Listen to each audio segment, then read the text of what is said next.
Hello, every folks, and good morning. Welcome to another edition of Know Your Unit 1 Vision, which normally would be Know Your Fried Chicken, but today it's closer to mashed potatoes. Today, we are talking about the Pumpkinhead, and specifically the unique class they get, the Warden.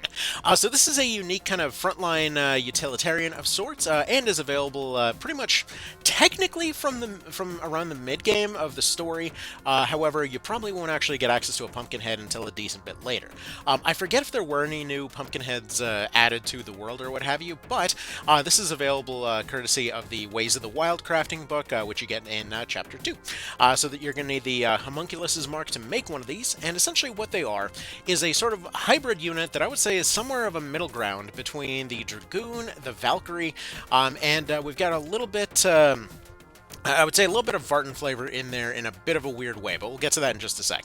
So, this is going to, first off, right from the stats, be one of these classes that's kind of balanced across the board. However, they do have notable weaknesses in terms of agility, and their resistance isn't exactly too great either. So, agility is their main sore spot. However, they usually also want to focus on having heavy armor at the same time, meaning that they really like their guaranteed attacks. Now, there are exceptions to this. Obviously, One Vision's all about its building, but just be aware that that is one of their big hindrances. Anyway, that being said, let's go ahead and take a quick peek at this guy. So right over here, we've got Pumpkinstoffles with the build that I should have gone with when I was going and putting her together. Here's the thing.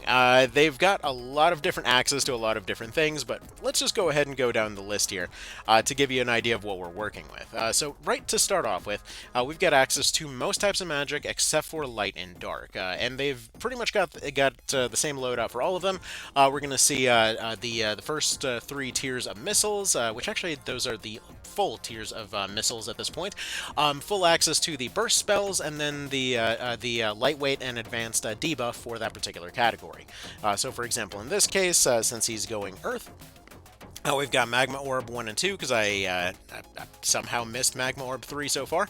We would have Tremor 1 and 2, as well as Lodestone and Petrifog. Now, this is why I was saying that this is the build that I should have gone with for this guy, because you might notice this means that this class is going to very heavily favor Mind. With advanced... when we're talking about a case where a class is going to have access to advanced debuffs and stuff like that, as well as, as well as potentially... a situation where, they want to at least be having some sort of ranged option on hand. You want to be able to get some use out of that, and this means that they're one of these few cases where they actually can be a pretty effective missile caster and stuff like that. However, they also generally really want to focus on having heavy armor, but they can access all the best benefits of all of this through a mind setup. And so in this case, what I should have done, because I went with axes on this guy instead, was something like I wanted to go Earth for just arbitrary reasons, basically. So I should have gone like a Briarios, a Flame and Void, which the Flame and Void partially offsets the weight of the Briarios, Seal of Wisdom, and this is already 3 different stacks of Mind that are giving, going to give him some pretty solid odds as far as landing things go. Anyways, let's go ahead and get back to the skill list, though. We'll discuss more on that in a little bit.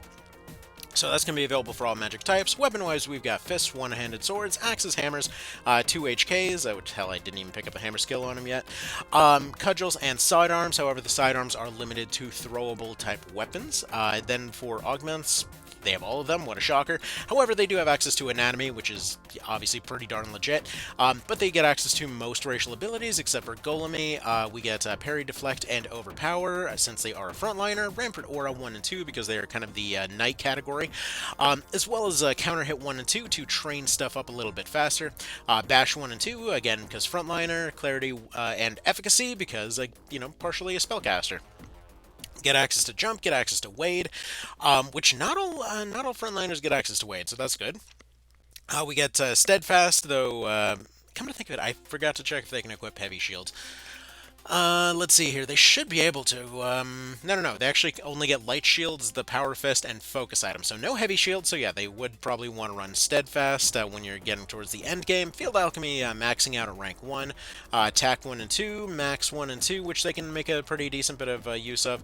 However, I would say probably picking up Max TP and maybe not necessarily Tactician might be the way you want to go with on these guys. More on that in a bit of a moment. We've got Reflect Magic, no Reflect Physical, but then we get a few of their other abilities. So, first of all, Jack-O-Lantern. Now, this is, for those that have only played Reborn, this might be a little bit unusual, but yeah, this is one of the abilities that's been buffed since the PSP version that was removed in Reborn. It's basically just a barricade. However, the thing is, it's very cheap and it's very long range. Now, the Jack-o'-lantern on paper has kind of both offensive and defensive roles, as is tradition with One Vision. Everything's got to have multiple purposes. But in the case of the Jack-o'-lantern, it's very useful for kind of sniping far away tiles that you wouldn't otherwise be able to reach. It does have a pretty decent amount of kind of forgiveness there. But additionally, it's very good at closing units in to force them to fight you. And that is actually going to be very important with one of the other skills that I know I personally have been preferring on them. Everyone's got their own preferences, obviously, and you really can only go one way at once unless you're building multiple of these, and if you're trying to test every class, that isn't the most realistic thing, but we'll go ahead and continue on. Anyways, from there they have the Resonance tree, which just basically allows them to buff themselves and people around them, and debuff enemies around them. So just generally solid stuff there. They are still fairly cheap. So if you are running a particular element, it's definitely worth using this, since even if you're running a neutral weapon, it does allow your weapon to become that element, which means that they train up that much faster using their counterattacks, on top of having that extra attack on there. And additionally, we've got Opportunist for getting out of jams there, Trajectory for hitting stuff a bit more accurately, which he definitely wants, or she, rather. Yep, fun note, pumpkin heads, all girls apparently. Never really thought about that until the other day. I thought I discovered something when hearing the lady passing out sound when trying to do a Reborn thing. Then I went back and was like, wait a minute, hold on. They actually have always had that because they're probably a variant of the fairy, so I guess that makes sense. For some reason, I always thought they had the gremlin thing. Anyways, whatever. That's just me. Sometimes my brain just turns to mush. What a shock. Anyways, we've got Absorb MP, which personally I don't feel like they necessarily need. But anyways, standard suite of wards, as you do. Then we get to the other ones. So, Pumpkin Strike, so this is going to be void damage in an area that inflicts leaden. So this is going to be a fairly standard kind of AoE missile move, a pretty solid bread and butter kind of explosion, on the cheaper end at a whopping 80 TP, shockingly enough. Then we get Pumpkin Pie, which is one of the most situational healing moves in the game, essentially doubling the health of any units nearby. So if you've got a lot of tanks and they've been worn down, this guy can heal probably more than anything else, full stop. Just healing thousands at once by being in the right position. So this is going to be a range of 5 and an area of 3, so huge area for this to double HP on. But if they're already low enough, it's going to be a lot less effective. So very situational, but potentially very good. Extremely expensive ability though. And bear in mind, you can't do what the White Knights can do. So you can't exactly snack and use this at the same time. Honestly, I kind of feel like Pumpkin Pie should be an action move personally, because of how oddly specific it is. If you could ginseng into this, that would help quite a bit. But if you are running Pumpkin Pie, you definitely want to be running a charge build of some variety nearby.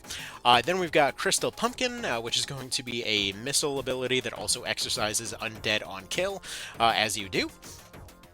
And actually, interestingly enough, uses a augment that they wouldn't otherwise actually want to use. So, for example, due to being light element, it will do more versus undead. Obviously, it is an anti-undead move, but it is still 100 TP. It is relatively longish range, but like, again, still feels kind of oddly specific. I personally am not a big fan of Crystal Pumpkin, but maybe your mileage will vary. And then we get my personal favorite of the bunch here, which is Pumpkin Bomb. Now, this is nowhere near as punishing to use as it was before, and a hell of a lot stronger. So Pumpkin Bomb essentially sacrifices most of your health, it's like 80% or so, in order to just completely annihilate everything in the area. What's funny is that this used to be a self-sacrifice move in the official versions, and functionally speaking, this time around, your pumpkin has primal armor from Armored Core. So yeah, it shuts them down for a little bit, but you give them something like regeneration, and combined with their heavy armor, they'll probably be back on their feet in no time. Due to the extremely high defense that these guys can stack, they can functionally turn off aggro for a bit, so that's very useful. I personally found that high armor in combination with Pumpkin Bomb, and specifically in combination with the Jack-o'-lantern, was a very effective way to sort of kind of shave off multiple units, force them into an encounter. Oftentimes, the person that was about to go annihilate them wasn't even targeted, and then they could just basically wipe them all out in one big coup de grace. Now, is it tricky to pull off without some sort of support? Sure, but they can do it. And actually, due to the fact that they can be running a counter build and stuff like that, you can pull it off relatively consistently. So let's go ahead and kind of throw them into a fight here and start discussing a few things. So they're a very kind of useful utilitarian towards the end game here, due to the fact that they're popping up in the end game. They tend to hold up pretty darn well, I figure. Let's go ahead and swap out some people to help out with this particular fight, because this is the one that's kind of annoying with the octopi up there. Yeah, you were pretty good here, I figure. You're probably a bit too squishy for this particular thing, and let's get some Azeea action here. Alright, so let's go ahead and talk build real quick. So personally, like I said, I made a little bit of a mistake here and went axes. Now, there's nothing objectively wrong with axes. They can be a pretty solid heavy hitter, but it does definitely sacrifice a lot in the way of having access to a lot of that mind score that they really love. So just kind of bear that in mind, that you might be sacrificing some stuff going down particular weapon categories, but there are a lot of fun synergies to be had here. So actually, before we even get into the weapons, let's go ahead and talk shields, because again, very unusual situation. We've got lightweight shields, we've got spell focuses, and then we've got the Power Fist, which I only had one of anyway. Now, any one of these would do the job just fine. Power Fist makes them a pretty effective heavy hitter, good at going and stunning things. We've got a lot of one-handed options that can potentially synergize with this. So, like, let's say, actually, come to think of it, I probably could have gone Saurian on this too. Yeah, Earth is kind of an awkward element for them, but I kind of like it, because I just figure they're growing out of the Earth, you know? It's kind of arbitrary, but it is what it is. Anyway. So yeah, if you wanted one-handed weapons for things like claws and whatnot, they have access to that. Interestingly enough, they do get the God Hand, which I personally don't think is a very good weapon, but it could work very well due to that mind score over there. Additionally, if we're running light augments anyway, it could be a way to justify that, especially if they're fighting people units with that extra 20% people damage. If you haven't run into this, by the way, just go do Farampa Weldwood. You'll just get the thing. It's a fairly standard-ish unique weapon. I feel like it's baby's first unique weapon in many ways. Anyways. So we've got access to one-handed swords for a bit more accuracy, and this definitely overcomes their previous issue that we were talking about. Actually, interesting that the Barbarossa serves a very similar role to that previous God Hand there, so that might be another potential benefit for them. Because the parry bonus off the GH, I don't feel like they necessarily need that as much, because again, they don't typically get attacked that often, especially if you're running heavy armor. Now, you can go kind of a lighter weight on it. I personally feel like the full heavy set does help them out quite a bit. We've got access to two-handers, though again, due to the accuracy penalties, you might as well consider some of them off the table, unless you're running something like a Sure Strike build of some variety, and/or have some type of support for them to just sort of guarantee mighty strikes or something. Because yeah, this would already put their agility down to 63, and no amount of bonuses is really going to help you. So, either way, a potential way to handle that whole thing. Though again, this does overcome that weakness particularly well. So again, Desert Blade also works pretty well for an Earth build, I suppose. Anyways, we've got axes, which they're gonna have some synergy. I still feel like personally, I should not have gone with axes. It feels like of the different weapon categories, they're probably the least synergistic with these guys. Stuff like hammers, due to those mind bonuses on some of them, are very, very effective. Additionally, it gives them a sort of kind of alternate undead option if you don't want to run Crystal Pumpkin. And then 2 HKs, let's see, why would we necessarily run 2 HKs? Deflect is not something that they usually run into. I mean, I suppose if you wanted that luck bonus, it could work out pretty well, but a lot of their primary skills can't really crit, so, I mean, maybe. I feel like this is mostly here for style points. But something like, let's say, their throwing weapon options, that could work reasonably well. I mean, again, they are a heavyweight unit with a long range option, and they love to build up TP. So something like the Vritra in particular, I could see this working really well. Because like the Vritra, for those that haven't tried it, is insanely long range. It's incapable of missing, which completely overcomes their whole situation with their accuracy. But additionally, it can be used at short range as well. If you're building up towards using the pumpkin finishers, as we'll go ahead and call them, I feel like this probably would be a pretty darn solid tool, if nothing else, at least as an offhand, because that extra luck bonus is going to be pretty useful for them. The ultra light weight of this thing helps to offset the weight of their armor. I mean, honestly, this probably feels like one of the more solid ones, because they can just keep building up TP, just harassing squishies, using their spells on heavier weight stuff, and then potentially going in for the big pumpkin nuke, as it were. So yeah, I feel like that could actually work a lot better than a lot of these other ones, because they're already pretty pretty hefty. So adding an extra 10 weight on that, I don't know about that. But a 2-weight slingshot with a shield or a spell focus, that's pretty legit, I gotta say. So, either way, just something to potentially consider there. So they are a very interesting one to kind of theory craft around. They've got a lot of interesting options to them. But yeah, they can sort of fit into just about any party with any of those previous skills. If you're going into Palace of the Dead, you'd probably bring something like Crystal Pumpkin, since you are going to be probably running low on your holy waters pretty darn quick. So having a renewable source of that might be pretty solid. I feel like in general, they're sort of they're almost like a mid-air refueling class, to use the most awkward metaphor possible, because I feel like every time that I've gone and used any different builds on this unit here, most of the time they've come online about 2/3 of the way through the fight and then just completely finish the thing. So for example, once they get a good pumpkin bomb off, like once they get everybody lined up for one of those, they just basically go forward, nuke the thing, and even if they do end up getting taken out afterwards, usually they've done enough damage with that thing that there's not really any coming back. However, most of that stuff is also only useful once they're fully in position. So, for example, you want them to be getting close, you want them to be surrounding you to some degree. So in many ways, again, they're kind of like just a finishing class on their own. They don't really seemingly do much aside from just sort of grunt work until then. Their accuracy is far from anything impressive, even on heavyweights over here. They're definitely suffering in that regard. But again, they can just keep closing units in to keep them in the fight here, and or just block stuff away. It's like, let's say we didn't want anybody coming in from this side, so we would just use this long-range jack-o'-lantern to block off over there. The extreme range on this thing is very utilitarian, allows you to block off a lot more tiles than most other blocking moves around, and additionally, due to, again, its very specific range, it means that you can sort of make a circle around yourself, and as soon as stuff comes in, well, they're now in your spider web. So you do one big nuke, it breaks away the entire thing, and, suddenly you're off to the races. You can kind of just do whatever the hell you'd want at that point. So I personally really like that. It feels like, again, a nice, impressive coup de grace class in many ways. Now, as far as downsides, again, that accuracy is a little bit of a thing, so bear that in mind. Also, gotta love when their loyalty is really bad here. So this guy does one attack and goes immediately for the recruit there. But yeah. So let's see. As far as I don't believe they actually got access to dual wield. I feel like they had that at some point. Let me see.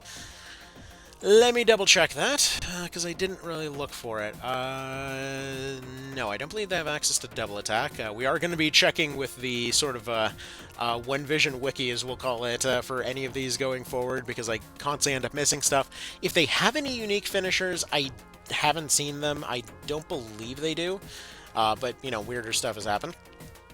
As far as, again, their defense goes, due to their naturally high vitality and access to heavy armor, they can become extremely resistant against almost everything, so that is very highly recommended. So personally, high defense, high mind is how I personally prefer to run them, but again, your mileage may vary in that particular regard. So yeah, just kind of stick with your own preferences on that one. Generally, due to their overall kind of just preference towards slowness, I don't think you want to really run too lightweight with them. But if you find the right mix, you might just find find a nice little middle ground where you're potentially getting everything you possibly need at one time. Where if you're running your weight just light enough, maybe you might be able to build up TP a little bit faster. Personally, my preferred method on this whole thing is to actually use bravery for this. So if you have a cleric that isn't really doing anything else, and or any other class that can run bravery, you can consistently use that on them to go charge them up. This allows you to potentially give them even more resilience than they already had, on top of giving them a little bit of a faster charge towards their big explosion. So yeah, tends to keep them alive fairly well, and usually they end up regenerating right out of it right afterwards. So just overall useful there. Now, let's see, as far as, is there anything else necessarily that we want to cover? I feel like I definitely missed an opportunity with not going Briareos Britra. Man, that sounds like a fun build, because you got the hammer for the mind bonus, you got the offhand slingshot for the guaranteed attacks and TP build up, and again, heavy armor's already doing the job. Very similar to dragoons, they can safely run without a shield, so they're basically later 15th century knights in that particular regard. The armor has gotten good enough that they don't necessarily need a shield anymore. So either way, that's pretty solid in my opinion. As far as their casting stats go, they are generally a step above the Dragoon as far as I've seen it, allowing them to pretty effectively hit stuff with missiles for a pretty solid punch. And again, remember to swap out between kind of missiles and bursts depending on the situation. So, for example, many of the things that will plink off missiles will suffer quite a bit from bursts. So, for example, the missiles won't be doing very much here, and this is with pretty much no investment in mind outside of that one mind ring. Going for intelligence or going for more mind gear and stuff like that can boost this up quite a bit. Magma 2 would probably be doing around the 70s at this point. But again, it depends entirely on kind of what you personally prefer. Like, normally, I just use this guy as a frontliner. He just kind of sits around tanks, locks stuff into his general position here, tries to prevent escape by any means necessary, and then just goes for one big burst. So that's, again, the sort of primal armor approach is how I personally prefer to run this guy. But everyone's going to have their own preferences, as it were. Now, that being said, I probably should have gone for a coax there. I feel kind of bad now. Oh well, anyways, we'll just finish this fight normally, I suppose. But yeah, they can be a very big threat with both of those categories of spells there. Again, please remember that you want to vary those up depending on what you're kind of running into. Bursts and missiles have very different formulas for their attacks, meaning that usually one is effective or the other is effective. They usually won't be effective at the same time in the same way. So just swap those up as needed. Oftentimes I see folks in that kind of position where they're like, no, I need to specifically only use one or the other. It's all just magic type stuff. I prefer to use missiles all the time. I prefer to use bursts all the time. Like, just use all of them. Why? Why are you doing that? So yeah, don't get locked into one thing. But yeah, so that's the Warden in a nutshell. A fun little class. Usually you only have access to it in Chapter 4. If there is, actually, come to think of it, was there? I know there's new gremlins and stuff like that available in Farampa. I wonder if there is a pumpkin head in there somewhere. I feel like that was in the patch notes at some point, and I'm just completely forgetting about it. I don't know. It's very possible. So if there is another one that's earlier than Chapter 4, I'm not aware of it at the moment, but just bear in mind that that is going to be something that's out there. Anyway, I gotta get going. Y'all have yourselves a good one. Thank you for stopping by, and I will see you next time. Take care.